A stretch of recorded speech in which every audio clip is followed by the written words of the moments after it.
अजून एक म्हणजे नेहमी आपण बघतो की ह्या फेजमध्ये मेनोपॉज या फेजमध्ये इमोशनल सप्रेशन किंवा गिल्ट हं. सारखं हं, येणं हं, की हं. वर्किंग वुमन आहेत त्यांना तर पर्टिक्युलरली आयांना अशा जास्त गिल्ट अगदी, येतं की माझा अगदी. मुलगा एकटाच घरी आहे आणि मी इकडे बरोबर. काम करते किंवा whatever the things are किंवा प्लीज करणं हं. अननेसेसरी प्लीज करणं हं, ह्या हं, गोष्टी हं. वाढायला लागतात.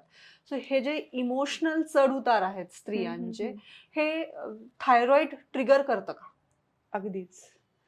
अगदीच ट्रिगर करतं. So okay. दोन्ही पद्धतीने म्हणजे इमोशनल हेल्थ आपल्याला खूपच जास्त महत्त्वाची आहे बरोबर. आणि इथं आपण बरेचदा आपल्या स्ट्रेसच्या एपिसोडमध्ये बोललोय किंवा अजूनही बऱ्याचदा मी बोलते, की तुम्ही तुमच्या इमोशन्सला कंट्रोल नाही करू शकत आहे ह्या बरोबर. फेजमध्ये. सो त्यासाठी प्रयत्नपूर्वक काही गोष्टी आपल्याला करणं फार महत्त्वाचं आहे. जसं की मी टाईम तुम्हाला काढायचा आहे. हं. हं. बरेचदा ह्या सगळ्या स्टेजेसमध्ये जेव्हा आपण असतो, थोडं विस्मरण होणं. हं. हे खूपदा स्त्रियांना जाणवतं, की "अरे, या रूममध्ये मी आली, मी कशासाठी आली आहे?" हं. हं. मे बी आपल्यापैकी पण ह्या गोष्टी बरोबर. काहींनाही त्या अगदीच. जाणवत असणार आहेत किंवा मला अरे, काहीतरी कामाची लिस्ट आहे, 5 काम आहेत, 2 कामं मला आठवतात, 3 कामं मला आठवतच नाहीयेत. बरोबर. सो यासारख्या गोष्टींनी जास्त फ्रस्ट्रेशन येतं. त्यामुळं इथं आपल्याला ना सपोर्टची फार गरज असते. हं, तो हं. इमोशनल सपोर्ट घरच्यांकडून खूप जास्त, कलीगकडून हं, खूप हं. जास्त आणि सगळ्यात महत्त्वाचं आपले मैत्रिणी असतील, आपले फ्रेंड्स असतील किंवा आपले अगदी जवळचे नातेवाईक असतील, त्यांचा सपोर्ट इथं खूप जास्त आपल्याला महत्त्वाचा ठरतो आहे. ओके. अदरवाईज टी-एस-एच ट्रिगर व्हायला हा स्ट्रेस खूप जास्त कारणीभूत ठरणार असतो आहे. ओके. तो ती ही ही हेल्थ आणि हा सपोर्ट आपल्याला शोधणं गरजेचं आहे आणि जसं मी म्हणते, की स्त्रिया इमोशनल असतातच. त्यांचा तो एक हं. इमोशनल कनेक्ट असतो. त्यांचा एक परिवार असतो त्यांचा बरोबर. जवळचा एक. सो तुम्ही तिथं एक्सप्रेस होणं, हं. तुमच्या इमोशन्सना वाट करून देणं आणि ॲक्चुअली जे प्रॉब्लेम्स तुम्हाला जाणवतायत ते बोलणं बोल. बरोबर आहे. हे फार महत्त्वाचं असतं. बरेचदा आपण त्या सप्रेशन्समध्ये जातो, की मला हे होतंय, हे काहीतरी त्रास होतो आहे. हे तुम्ही तुमच्या पार्टनरला, मे बी तुमच्या मुलांना सांगणं गरजेचं आहे. बरोबर. कारण खूपदा आता आपण जेव्हा लहान होतो, आपल्या आईला जेव्हा असं काही व्हायचं, आपण किती कॅज्युअल घ्यायचो होतो, की "असं अगदी. काय करते आई? हिला आठवतच नाही. ही चिडचिडच करते." खरंय, खरंय. ह्या गोष्टी आपण केलेल्या आहेत. केलेले आहेत. अगदी, नाहीच नाही, अगदी. पण ते म्हणजे अननोइंगली आणि केलेलं एवढी आहे. छोटी गोष्ट आहे का चिडतीये का कारण चिडती नसताना आहे. असं होतं. सो आताची मुलं स्मार्ट आहेत आणि जनरली जेव्हा आपण 40शी मध्ये मेनोपॉझल एजमध्ये असतो, मुलं टीनेजमध्ये असतात. बरोबर. सो त्यांना आपण योग्य पद्धतीने सांगितलं, की नाही मग मला गरज आहे या काही हं. गोष्टींची, तिला हं. तिचा टाईम हवाय, तिला तिची रेस्ट हवी आहे. तर बरेचदा जे गृहीत धरलं जातंय, की आई तूच हे केलं पाहिजे बरोबर. किंवा हे कुठे आहे, ते कुठे आहे, यासाठी छोट्या-छोट्या गोष्टींवरती आपल्याला डिपेंडंट दिलं जातं. सो तिथं आपल्याला थोडंसं बोलणं फार अगदी महत्वाचं आहे. महत्वाचं आहे आणि आजची मुलं तेवढी स्मार्ट पण आहेत. अगदी, अगदी. आणि कसं असतं ना, आतापर्यंत जे तुम्ही गिल्ट किंवा हे म्हटलं, तर आता जी हार्मोनल चेंजेस होतात, ती अशी असतात, की ती आपल्या कंट्रोलमध्ये नसतात. बरोबर. आणि आता आपण ज्या आधीपर्यंत ज्या गोष्टी खूप यांनी करायचो, त्या आता नकोशा वाटतात, की काय करायचंय? तेच, तेच, तेच आणि मी किती दिवस करायचंय? स्वयंपाक. हां. आणि त्या त्या गोष्टी आपण आवडीने करत असतो. पण अगदी, मग अगदी. कधी-कधी ती गिल्ट पण येते, की "अरे यार, मला असं नाही वाटायला पाहिजे. हे तर मी माझ्या फॅमिलीसाठीच करते." सो ते गिल्ट नको आहे. कारण जस्ट अगदीच. अंडरस्टँड आणि एक्सेप्ट, की हा फेज आहे आणि असं वाटणं स्वाभाविक आहे. म्हटलं, की सप्रेस्ड इमोशन्स नको. स्वतःचे फीलिंग्स ओळखायला अगदी खरंय. यायला पाहिजे आणि बोलायला पाहिजे, की तुम्हाला काय त्रास होतो आहे. खरंय. हे सांगणं गरजेचं आहे आणि त्याही पलीकडे, की इतरांनी पण थोडं समजून घेतलं घ्यायला तर खूप पाहिजे. चांगलं आहे. खूप कारण छान. आणि आजकालची पिढी हं, जास्त समजूतदार आहे. म्हणजे पार्टनर सुद्धा म्हणायला हरकत हं. नाही. मे बी आपल्या हां. एजमधलेही बऱ्यापैकी हो, हो. समजूतदार आहे. त्यांना माहिती आहेत समजूतदार. काही गोष्टी आणि ते समजून घेऊ शकतात. आणि ह्याच्या पुढची पिढी आपल्याला घडवायची आहे. हं. जर स्त्रियांची हेल्थ योग्य पद्धतीने राहिली पाहिजे इथून पुढेही, तर मुलांना आपल्याला अगदी त्या हा पद्धतीने मोकळा संवाद एज्युकेशन असणं देणं गरजेचंच आहे. आणि गरजेचं ती आहे. माहिती देणं महत्त्वाचं आहे. कारण अगदी. आपल्याला पण माहिती नाही, म्हणजे किती जणांना माहिती नसेल, की आपल्या हो. आईचे पण मेनोपॉज कधी झाला. अगदी. आपल्याला माहिती पण करेक्ट, नसतं. करेक्ट. खरंच, आणि खरंच. आजकालची मुलं नक्कीच स्मार्ट आहे. म्हणजे कॉलेज गोईंग जी टीनेजर मुलं आहेत किंवा थोडीशी मोठी मुलं हं, हं, आहेत, हं. त्यांना ही जाणीव आहे. मुलींना काही बरोबर. त्रास होतो किंवा काही गोष्टींमध्ये त्यांचा बदल बरोबर. होत असतात, बरोबर. त्यांना ती सपोर्टची गरज आहे. सो हा बरोबर. चांगला बदल सुद्धा होताना दिसतोय. बरेचदा या पिढीला थोडंसं नावं ठेवली जातात, की ते इमोशनल नाहीये, हं, त्यांना काही हं, कळतच हं, नाही, हं, त्यांची हं. काही जाणीवच नसते. पण खूपदा काही ह्या बाबतीत गोष्टीत असं अवेअरनेस आहे. खूप अवेअरनेस जास्त आहे. येस, अवेअरनेस आहे येस. आणि ते महत्त्वाचं आहे. हा चांगला बदल एक्सेप्टेड. होतोय. अगदी, अगदी बरोबर. आता ह्या थायरॉइड आणि मेनोपॉजमध्ये हॉट फ्लशेस ह्याचं तुम्ही कसं डिफरन्शिएट कराल? म्हणजे ओके. रेग्युलर हॉट फ्लशेस आणि ह्या फेजमधले हॉट फ्लशेस याचा ओके. काही फरक आहे का बेसिकली? जनरली कसं हॉट फ्लशेस म्हटलं की ते मेनोपॉज किंवा पिरियड्स इरेग्युलर आहेत त्या फेजमध्ये होते किंवा थायरॉईडमध्ये पण होताना दिसतं असं म्हणतो. पण जनरली जेव्हा या एजमधल्या स्त्रिया आपल्याकडे येतात ना, एक 20%च स्त्रिया आहेत ज्या हॉट फ्लॅशेसची कंप्लेंट करतात. बरं. कारण पर्टिक्युलरली थोडंसं ना हायपर थायरॉइडिझमचे जे पेशंट असतात त्यांना हा त्रास थोडा जास्त जाणवतो. बरं.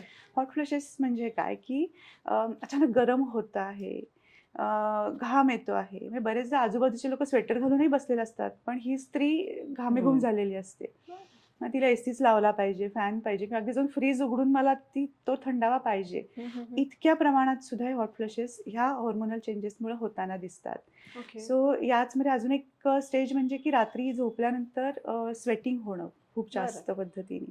हे पण थोडंसं हॉट फ्लॅशेसचंच लक्षण नक्कीच आहे. व्हाईट डिस्चार्ज पण ह्यात येतो का? व्हाईट डिस्चार्ज पण होऊ शकतो. येस, व्हाईट डिस्चार्ज म्हणजे नॉट हॉट फ्लॅशेसचं लक्षण आहे नाही, असं नाही नाहीये. म्हणते ना. ओके. ते थोडंसं वेगळ्या पद्धतीने आपण बघूयात. ओके. पण हॉट फ्लॅशेस जेव्हा होतात त्यावेळेला पर्टिक्युलरली पाल्पिटेशन्स, हृदयावरती थोडंसं जे ताण येतो, घाबरल्यासारखं होणं, छातीत धडधडणं, भीती वाटणं, अचानक झोपेतनं ती जाग येणं, या गोष्टी या हॉट फ्लॅशेसच्या दरम्यान आपल्याला दिसू शकतात. ओके. आणि ही फेज अगदी थोड्या वेळासाठीच असते बरं का. म्हणजे थोडा वेळ जाणवतं आणि नंतर ती फेज जेव्हा कमी होते, थंडी वाजायला लागते. बरं. सो इतका ड्रास्टिक चेंज होतो. ओके. आणि थायरॉईडमध्ये हे हॉर्मोनल इरेग्युलेशन असतं. आपण आपल्या हिवाळ्याच्या प्रोटोकॉलमध्ये एपिसोडमध्ये बोललो बघितलंय. आहोत. सो हे होतं थायरॉईड आणि मेनोपॉज दोनही स्टेजमध्ये या सिम्पटम्सना पेशंट सफर होतात. ओके. आत्ता आपण जसं म्हणाले, ह्यांनी एक उदाहरण दिलं होतं की विस्मरण ह्या फेजमध्ये जास्त जाणवतं. Okay. So brain fog brain फॉगच म्हणता येईल ना ह्या ब्रेन गोष्टीला. फॉगिंग. ओके. सो तुम्ही प्लीज एकदा एक्सप्लेन कराल का आपल्या ऑडियन्ससाठी की ब्रेन फॉग म्हणजे काय आणि थायरॉइड आणि मेनोपॉज मध्ये तो कसा जाणवतो? ब्रेन फॉगिंग इज जसं याने सांगितलं की विसरभोळेपणा, की हम्म. एखादा काहीतरी आपण करायला जातो. फॉर एक्झाम्पल कपाट उघडतो आणि लक्षातच येत नाही की आपल्याला काय कशासाठी घ्यायचंय? आलो आपण. आणि दुसरी गोष्ट की शब्द आठवत नाही पटकन. अरे हो. याला हे काय म्हणतात, काय असं ते होतं हम्म. खूप वेळ आणि ते फ्रिक्वेन्सी वाढत जाते त्याची. सो हे का होतं ना, कारण इस्ट्रोजन आणि थायरॉइड हॉर्मोन्स हे दोन्ही ब्रेनच्या फंक्शनिंगसाठी खूप इम्पॉर्टंट असतात. बरं. आणि मेनोपॉजमध्ये हे दोन्हीही इम्बॅलन्स होतात किंवा कमी साईडला जातात. सो डिरेक्टली त्याचा तुमच्या कॉग्नेटिव्ह याच्यावर cognitive in the sense learning किंवा समज जी असते त्याच्यात फरक पडतो. बरं. सो अशा याच्यात मग तो जास्त तीव्रतेने तुम्हाला तो दिसायला लागतो. ओके. आणि जसं म्हणलं की दोन्ही हॉर्मोन ब्रेनला इम्पॉर्टंट आहे आणि थायरॉइड मेनोपॉज असेल आणि थायरॉइड असेल तर तो जास्त प्रमाणात कधी कधी तुम्हाला त्या केसेसमध्ये दिसतो. ओके. तर ते कॉर्टिसॉल आणि या लेवल्सला पण डिस्टर्बन्स झाल्यामुळे पण या गोष्टी होऊ या शकतात ना, बरोबर. हा, स्ट्रेस आणि कारण ओके. म्हणजे ब्रेन आंधळ असतं, त्याला नाही समजत. तुम्ही जसं त्याला रिस्पॉन्ड देणार तसा तो स्टिम्युलस जाणार. स्ट्रेस आहे तर मग त्याला वाटणार की नाही मग आता स्ट्रेसच आहे. सो ते it is simple for brain, okay. पण आपल्यासाठी ते कॉम्प्लिकेटेड असतं. ओके. असं म्हणतात की मेनोपॉज मध्ये रक्तस्राव जास्त होतो शेवटच्या हो, टप्प्यांमध्ये. हो, हो. तर थायरॉइड असणाऱ्या स्त्रियांमध्ये पण सेम लक्षणं दिसतात का की ह्यांना म्हणजे जनरल स्त्रियांपेक्षा जास्त त्रास होतो असं काही आहे? नाही, दोन्ही केसमध्ये म्हणजे फक्त हेवी फ्लो होईल इतकंच नाही, दोन्ही केसमध्ये आपल्याला मे बी कमी फ्लो होणं आहे हेही दिसू शकतं. बरेचदा पिरियड्स डिले होणं हेही दोन्ही केसमध्ये दिसतं किंवा 8-15 दिवसांनी पिरियड्स येणं हेही दिसू शकतं किंवा पिरियड्स आल्यानंतर आधी तुमची सायकल 4-5 दिवसाची आहे, ती 15 दिवस तुम्हाला ब्लिडिंग होत आहे, ही फेज पण आहे. हे तुम्हाला दोन्ही स्टेजेसमध्ये होऊ शकतं. शेवटी हॉर्मोन्स आहेत ते. सो इथं थोडंसं डिफरन्शिएट करणं बरेचदा अवघड होतं की हे थायरॉईडमुळं आहे की मेनोपॉजमुळं आहे. बरं. सो आपल्याला थोड्याशा बाकी मग ब्लड रिपोर्ट्स असतील किंवा इतर काही सिम्पटमॅटिक गोष्टी असतील तेही आपल्याला आयडेंटिफाय करणं गरजेचं आहे की एक्झॅक्टली हे कशामुळे होतं आहे. ओके. ओके. सो म्हणजे फक्त हेवी ब्लिडिंग एवढंच त्याचं लक्षण नक्कीच नाही आहे. या कुठल्याही फेजेस होऊ शकतात मेनोपॉज आणि थायरॉईड दोन्हीमध्ये. म्हणजे मी अशा बऱ्याचशा स्त्रिया बघितल्यात की ज्यांना ह्या फेजमध्ये मेनोपॉज ह्या फेजमध्ये खूप ब्लिडिंग होतं हो. आणि मग त्याचे परिणाम म्हणजे गर्भाशयाची पिशवी काढणं. हो. तर मग थायरॉइडमध्ये पण असं जाणवतं का स्त्रियांमध्ये? नॉट पिशवी नेसेसरी काढावीच लागते का? पिशवी काढावी की नाही काढावी हा खूप महत्वाचा निर्णय असतो. तो अगदीच एकाने म्हणजे ब्लिडिंग होतंय खूप आणि काढून टाका असं पहिल्या याच्यात नक्कीच निर्णय घेऊ नये तो. त्याची कधी कधी कारणं खूप वेगळी असू शकतात आणि कधी कधी ते ब्लिडिंग जसं हॉर्मोनल किंवा याच्यामुळे असेल ना तर आपण त्याला मेडिकेशन्सनी छान कंट्रोलमध्ये Okay. आणू शकतो. गुड. पण ऑफकोर्स जिथे खूप मोठे फायब्रॉइड्स आहेत, त्याचा साईज वाढतो आहे, तुम्हाला ब्लिडिंग कंटिन्यू होत आहे, महिना फ्लो हा, जातोय, तर अशा केसमध्ये ऑब्व्हियस आहे की ते काढणं गरजेचं असतं. Okay. So it is very unfortunate जर ते खूपच अर्ली एजमध्ये झालं तर, पण त्याला ऑप्शन नसतो. पण जर काही छोट्या गोष्टी असतात की छोटासा सिस्ट असतो, छोटा फायब्रॉइड असतो किंवा हॉर्मोनल इम्बॅलन्स असतो, तर त्याला आपण नक्की करेक्ट करू शकतो. काही चांगले आयुर्वेदिक मेडिकेशन्स असतात, काही पंचकर्मासारख्या गोष्टी असतात, ओके. पण ते सगळं तज्ञांच्या सल्ल्यानेच अर्थात करावं. अर्थात